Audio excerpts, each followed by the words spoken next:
UP में तय समय पर ही विधानसभा के चुनाव होंगे। जी, ये बड़ी खबर आपको बता रहे हैं। आज निर्वाचन आयोग की टीम ने लखनऊ में एक प्रेस कॉन्फ्रेंस कर इसकी जानकारी दी।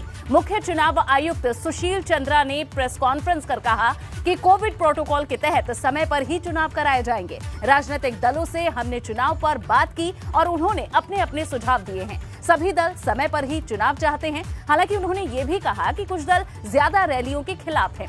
कई पार्टियां रैलियों की संख्या सीमित करना चाहती हैं। 5 जनवरी को फाइनल वोटर लिस्ट आएगी, जिसमें संभव है कि चुनाव की तारीखों का ऐलान हो। आपको बता दें कि निर्वाचन आयोग की टीम 3 दिनों के लखनऊ दौरे पर थी। इसके दौरान अंतिम दिन में आज प्रेस कॉन्फ्रेंस कर मीडिया को पूरी जानकारी दी गई है और बड़ी जानकारी इस प्रेस कॉन्फ्रेंस से निकलकर ये आई है कि समय पर ही चुनाव होंगे। तो ये बड़ी जानकारी दे रहे हैं। निर्वाचन आयोग ने आज कुछ अहम बातें इस प्रेस कॉन्फ्रेंस में कही। कहा 5 जनवरी को फाइनल वोटर लिस्ट आएगी। 5 जनवरी के बाद ही चुनाव का ऐलान संभव है।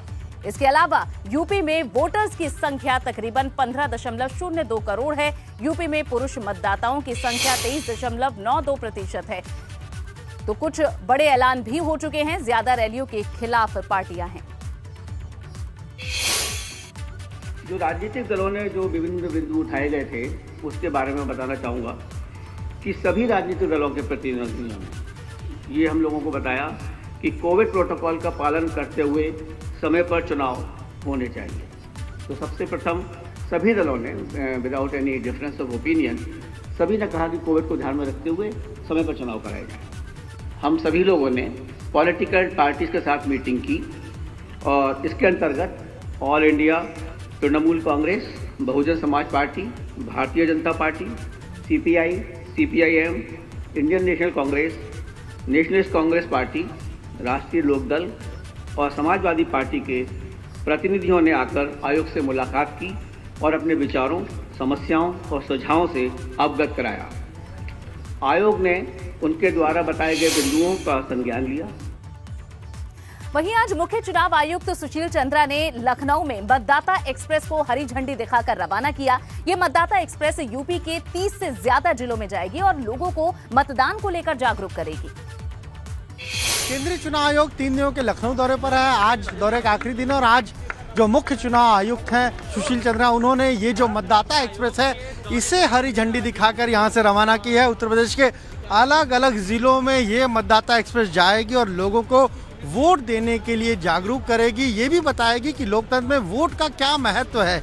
इसी उद्देश्य के साथ ये जो मतदाता एक्सप्रेस है इसको आज खुद हरी झंडी दिखाई है मुख्य चुनाव आयुक्त। देखिए सुशील चंद्रा, उन्होंने इसे हरी झंडी दिखाई है और ये योजना भवन में ये पूरा कार्यक्रम जो है वो हुआ। आप देखिए मुख्य चुनाव आयुक्त सुशील चंद्रा भी हैं, अनूप चंद पांडे भी हैं। इसके अलावा तमाम सारे जो अफसर हैं चुनाव आयोग के वो यहाँ पर हैं और आज काफ़ी महत्वपूर्ण बैठक है। जो यूपी के डीजीपी हैं उनके साथ बैठक होनी है, उत्तर प्रदेश के मुख्य सचिव के साथ बैठक होनी है और फिर दोपहर में एक प्रेस कॉन्फ्रेंस भी होनी है। आप देखिए किस तरीके से जो एनसीसी कैडेट हैं वो यहाँ पर मुख्य चुनाव आयुक्त को अपने साथ लेकर आए हैं। तमाम सारे अफसर यहाँ पर मौजूद हैं। लगातार 3 दिनों तक जो इलेक्शन कमीशन है उसने तमाम सारी, चाहे हम कहें एजेंसियाँ हैं, चाहे जो नोडल अफसर हैं, उनके साथ बैठकें की, राजनीतिक दलों के साथ बैठकें की और ये जानने की कोशिश की कि कैसे उत्तर प्रदेश में चुनाव को शांतिपूर्वक ढंग से कराया जाए। कोरोना का खतरा लगातार बढ़ रहा है, इसको भी लेकर चर्चा की है और तमाम सारी चीज़ें जो फीडबैक मिला है उसके आधार पर अब कहा जा रहा है कि जब चुनाव आयोग की टीम दिल्ली पहुंचेगी उसके बाद जल्द जनवरी के दूसरे हफ्ते में कभी भी चुनाव की तारीखों का ऐलान हो सकता है। कैमरा वीरेन के साथ अनुभव शुक्ला, लखनऊ।